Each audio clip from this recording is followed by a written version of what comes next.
and providing more analysis about the most recent updates concerning whether the Russia-Ukraine war drifting towards endless deadlock. And joining us from Kyiv is Mr. Ivan Us, the advisor at the Ukraine National Center and from Moscow, and Dr. Qnews, the Russian affairs expert. Welcome, gentlemen, and thank you so much for joining me today at Think Tank. Let me start off with Mr. Us. How is, do you think, sir, Ukraine adapting its defense strategy in Dnipropetrovsk given the region's lack of natural defenses and Moscow's growing offensive momentum? Greetings to you, Salma. Greetings to all audience and to Dr. Amar Kana. So actually, if we are talking about Dnipropetrovsk region, just want to say that at the beginning of this full-scale war, at the end of February, beginning of March 2022, Russian forces were actually in Dnipropetrovsk region. They tried to attack Kryvyi Rih city but failed because our defenders of Kryvyi Rih, it's a city where our President Zelensky was born, actually succeeded that, and then step by step they eliminate the threat for the city from Russian soldiers. Now it's a second part of Russian attack for Dnipropetrovsk region, but it's a very big region, but it's situated at the border with actually Lugansk region and Donetsk region. And of course, Russians that practically succeeded in controlling whole the Lugansk region now are close to the borders of Dnipropetrovsk region. And even several times, small groups of Russian soldiers, they invaded into the Dnipropetrovsk region, but all of them was murdered. That's why now it looks like more a PR campaign when Russia want to say that, oh, we start war in probably the main economic region of Ukraine, because Dnipropetrovsk region it's traditionally a very big economic region. But first of all, as I said, it's only small part engaged in this process. Ukraine has good forces in this direction because, as I said, economically it's very important to us, Dnipropetrovsk region. So now we will see about dynamic of the situation there. But as for me, now there is not big threat. Of course, Russia constantly attacked both cities, Dnipro, the capital of Dnipropetrovsk region, and Pavlograd. It's probably the most eastern part of Dnipropetrovsk region, a very big city, and unfortunately it's constantly under Russian shelling, under Russian attacks. But as of now, I couldn't say that we are seriously threatened from the Russians' attack on this region. Theoretically, a small part of it could be annexed by Russia, but only a small part because according to balance of forces, Russia don't have such big resources for attacking it. Thank you. Yes, well, Dr. Qnews, how does Russia, do you think, justify expanding into Dnipropetrovsk, a region not formally annexed, amid the claims of defending Russian-speaking populations and strategic security interests?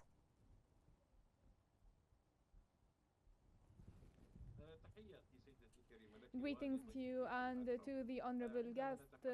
When we talk about these regions, these are not in the counties that are annexed to Russia recently, but they are in the equation of the buffer zone, and through which we can preserve or maintain the border areas, and the most terrorist operations and attacks comes from the counties and the nearby governorates in this area. We see advancements in the region of Kopyansk and Dnipropetrovsk and Sumy.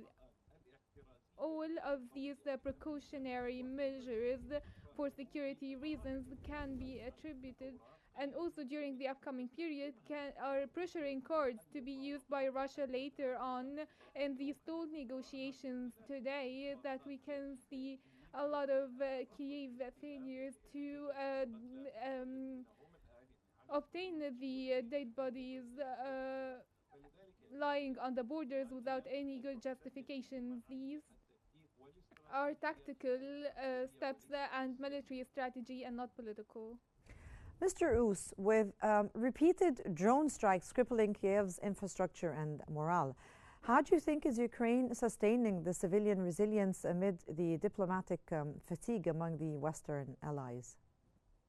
You know, some actually constant Russian attack, drone and rocket attack that happening every night. This night, for example, 49 drones and several rockets. Before that was the hugest Russian attack for Yes. whole 3 years of full-scale war, when Russia attacked with more than 400 drones and 44 rockets. Of course, it's create inside society more and more reason to hate Russia. Because, for example, Kyiv, the city where I live, Russia used so-called double tap when they sent a rocket to our big plant Bolshevik.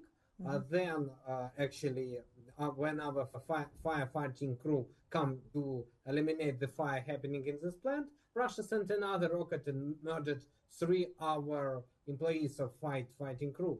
So, and in Ukraine, we say, guys, it's a terrorism actually, as we understand it, when you send a rocket and then waiting when some people from medical services or firefighting crew come to this area, and then you send the second rocket just to murder them. So when Russia like to say that, oh, we're attacking military objects, you're sending rockets to kill people, kill doctors, kill specialists for fighting this fire. So that's why in society of Ukraine, it's clear that Russia is a terroristic state. What we are actually constantly called to our partners and said that, guys, when Ukraine attacked Russian bombers, Russian fighter jets that attack civilian people in Ukraine, Russia said that, oh, it's a terrorism. But when Russia sends the rockets to residential building, to hospital, to children playground, like it happened in Kryvyi Rih several months ago and murdered 9 children in the children playground, Russia said that, oh, we are hitting only military actually targets, but there is no military targets there. It's like actually civilians. several, yes, it's only civilians. I agree with you, Salma. And that's why civilian society is saying we are not ready to stop fight with Russia because we understand that Russia is an evil and evil should be destroyed. Thank you, Salma. Dr. Khanna, back to you again, sir. With Western sanctions still lacking real bite and Trump's rhetoric offering Moscow tactical breathing room, is Russia, do you think, calculating that time remains firmly on its side?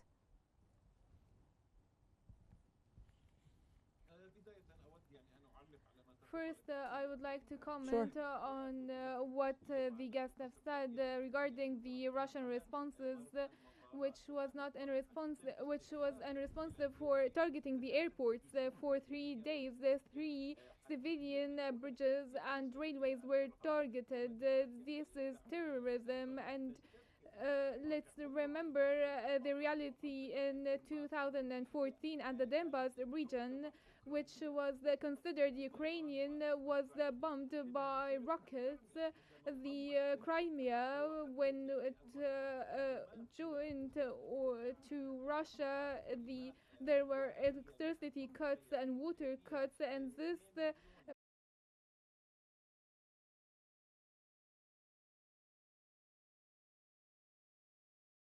let's talk about political emotions, our sentiment. Regarding the US rhetoric, we see it tending towards the political path. The Trump project was failed by Zelensky as he stole the negotiations. And secondly, we wouldn't forget that there are political elites pressuring inside the US political system, and they do not want this approach today. The closeness between Moscow and Washington. They consider this relation as the United States is compromising before Russia in this conflict. And if we look at the Western goals from the very beginning, which is the Russian strategic defeat, we see the results are very contradicting, and completely the opposite. The ability of the Western system with military or economic is deteriorating at the moment, and they are shaping new reality in the Ukrainian geography by Russia, which increases the power of the Russian cards in case of negotiations. Regarding the economic situation and the sanctions that they are threatening at the moment, I don't think that it's going to be a very powerful card to change the course of the situation or to change a lot in the equation. The economic sanctions matter, which they have relied on since the very beginning. We have seen the Russian adaptation to these sanctions. Regarding the macroeconomy, we have seen different fields and different areas that Russia is targeting at the moment, economy wise, and this was not in the calculus of the West back then. Russia is making plans to evade these sanctions, and we have seen cooperation between Russia, China, and India, for example, and the states of the south, which can reach the cooperation on the local currency level. This is ahead to the US as well, and this is a mistake committed by the US to isolate Russia. Let me go back to Mr. Ous again, to the whole conflict. Once again, does the collapse of the prisoners of war exchange indicate that even the very little communication channels between Kiev and Moscow are actually now beyond repair and are extremely diminishing? Of course, yes. Russia tried not to do this exchange. That's why they accused Ukraine in the moment that we do something wrong. But of course, initially, all these exchanges was organized due to help of Turkey that helped with the exchange 1,000 by 1,000 after first meeting in Istanbul, and now after Turkey pressure on both sides, Ukraine should not be present at that moment. We agree that we should exchange by all prisoners of war. For us, it's very important to return our people, and I think that Russian society should ask their government to exchange their prisoners of war. I'm not sure that Russian government like this moment, because really it's something more humanitarian when you exchange prisoners of war, and it means that Russia, that oriented society on constant war, should make steps towards peace. Russia don't like that. Russia want to win this war, let's be frank. In that connection, of course, now it's a failure with this exchange, but I think that if it failed to happen till the next meeting in Istanbul, probably in the next meeting, and the Minister of Foreign Affairs of Turkey, Hakan Fidan, confirmed that this meeting will be, I think that we should have more obligation from, first of all, Russian side, because Ukraine said we agree. We don't have problems with this exchange. The only problem that our president said that when we want to exchange by the bodies of our soldiers, according to Russia statement, they actually could identify only 15% of those bodies. So we want to understand which bodies we want to exchange. It's very important, because to receive unknown bodies, which theoretically could be bodies of Russian soldiers, for Ukraine, of course, it's not interesting. Nevertheless, I think that this discussion will go on about this, both exchange of bodies and exchange of prisoners of war younger than 25, and especially prisoners of war who are seriously wounded and who need medical care from both sides, because we have the same situation in Ukraine, the same situation in Russia. I think that the negotiation will have some success, and that's what should be discussed at least at the next meeting in Istanbul. When it will be hard to say, but I think that it actually took place. Thank you, Salma.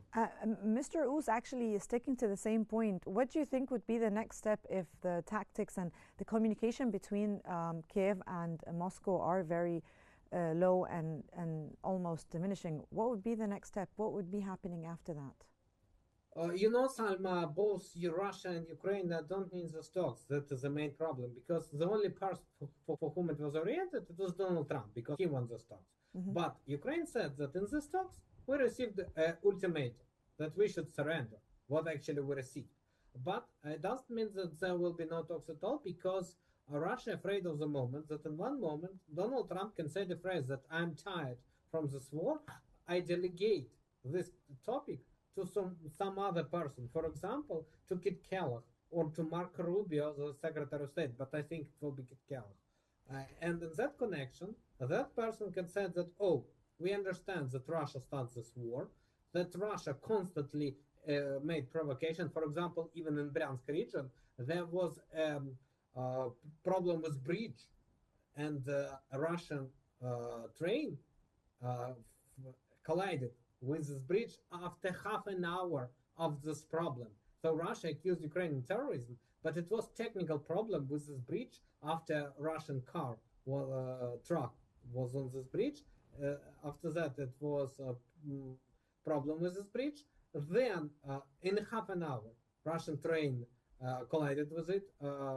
6 persons reported to be dead, but they have half an hour to do something. But Russia don't want to do something because they need victims in that situation, and that's one of many examples of Russia policy to discredit Ukraine, where Russia is ready to sacrifice by their own people. That's why we explained that to our partners, and we will explain that to a person who theoretically could be nominated by Donald Trump. I'm not sure whether this policy will be choice of Trump, but quite possible, taking into account his statement that he a little bit losing interest to war of Russia against Ukraine, because he failed to receive Nobel Prize win for peace as his dream to receive. We'll have to see, I guess. Yes, Dr. Qnews, as the drone attacks intensify and Ukrainian cities burn, does Moscow believe that these tactics will force Kyiv maybe to negotiate under pressure, or will it actually harden its resistance? Let's define the terminology. Ukraine is not on fire, but only the military institutions are the one being targeted. This is part of the stubbornness and the strategic mistakes and the crimes committed by the political system in Kyiv towards their own citizens.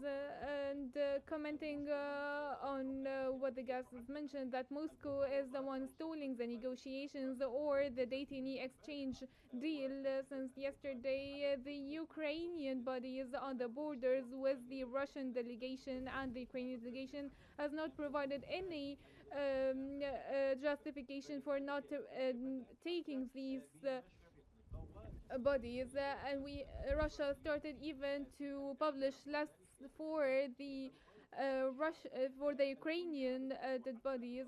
Everyone is aware, even the voices from Ukraine, from the inside of Ukraine, they are aware of why they are not going forward with the exchange, especially when it comes to the dead bodies, because the government will have to pay $370,000 for each of the families, which will be a burden to the budget and on Zelensky in this stage. In my opinion, the consensuses or to reach a political solution, as we spoke about earlier, will not happen except after complete consensus between Washington and Moscow. Ukraine is now the sticking point. It's the arena of the situation. It is the military theater, and Kyiv today is trying to buy time with its supporters from Europe and from the West. But